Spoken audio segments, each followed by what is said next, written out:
Tara at pag-usapan natin ang post ni Skustekli. Dahil sa gusto niyang makasama si Bia sa kanyang birthday. Payagan kaya ito ni Zinab. Welcome to Sikat Story. Ang post na ito ni Skastekli ay kahapon lang. At may caption na kahit si Bia lang sa birthday ko.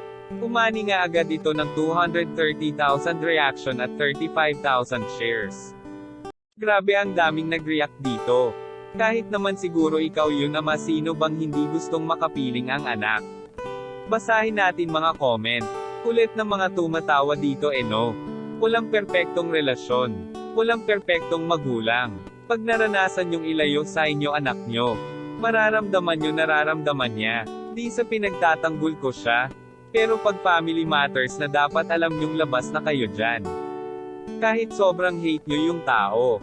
Yung mga nagre-react na tawa sila, yung mga wala pang anak na uunawaan ko kayo. Mararamdaman nyo tong post na to pag nagkaanak na kayo. Hindi nila alam siguro feeling na kung yung nanay ayaw sa iyo ipakita ang anak mo. It's very painful. I mean gets ko ang iba kung bakit ka ni haha. Pero alam kong mahal mo anak mo bro. Yung iba lang talaga bastos kasi di nila alam yung pain. Fuck them. Kwento talaga ikaw masama lagi. Tarantado o. Hinihiling yung anak niya na tinatanggi niyang kanya. Akala mo mabuting ama no? Kwento mo sa bailat ng mga babae movie. Grabe mga comment. Dapat mapabigyan kasi ama naman si Skastekli. Comment kayo sa reaction nyo dito. Yan lang ang mainit na chika natin ngayon. Halina't mag-like, share and subscribe. Thank you.